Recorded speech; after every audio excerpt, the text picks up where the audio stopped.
I am so blessed to be here with you. I'm in solidarity with you. My spirit is with you. And each speech I give from here on out, I'm going to be talking about you all in this building.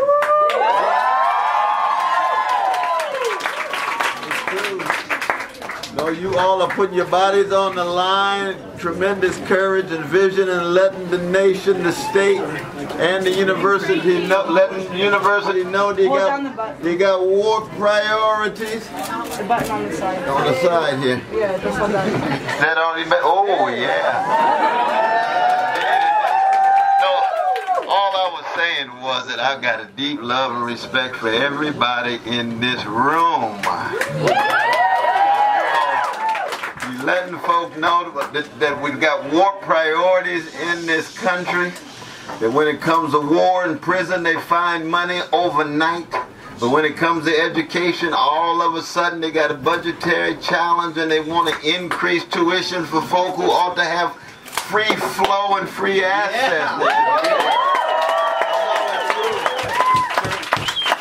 Very much so, and there is a direct connection to what you're doing here and what's going on in Ferguson. Oh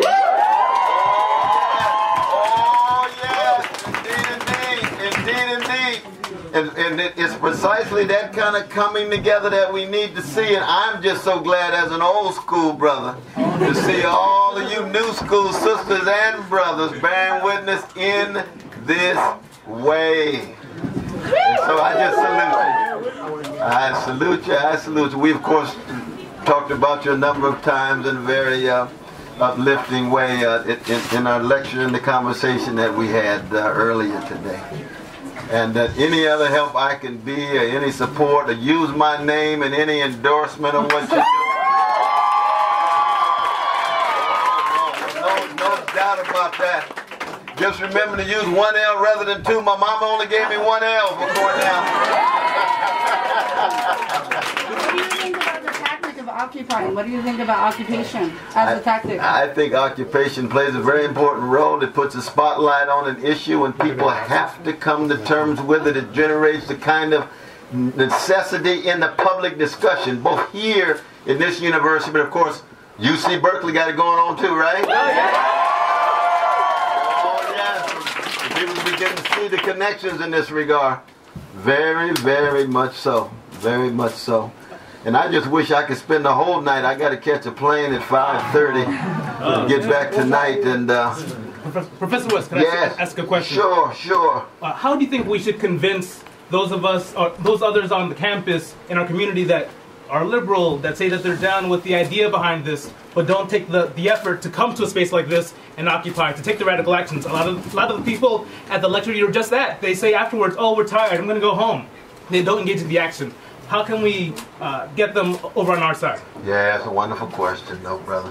Well, one thing you always keep in mind, though, that even though numbers play a role, in the end, it's more the question of the quality of who you are than the quantity of who you are. And that people do wake up at different times. And there's a tremendous pull. It's almost like Newton's law of gravity, the pull of conformity, complacency, and downright cowardliness. Some people just scared. They scared. And you say, okay, we're going to... Well, I'm a Christian, I pray for them, but you hope that maybe they can wake up and join the folk who are on fire. So on the one hand, you celebrate those who are here. By your example, it becomes more contagious. And my hunch is that contagiousness is setting in now. But it's in connection with what goes on here in Ferguson, in Atlanta, in New York, around the country, and in many ways even around the world. But most importantly, don't get discouraged. Do not get discouraged in terms of feeling as if you don't have enough people there. You know, when Brother Martin called for the boycott in Montgomery, it was only 18 out of almost 100 churches who joined initially. So we shouldn't think that just these things go overnight at all. It's through your example. Just make sure you keep your morality, your spirituality, and your musicality with a smile in place. Hold on to each other. Beautiful thing. Y'all stay strong.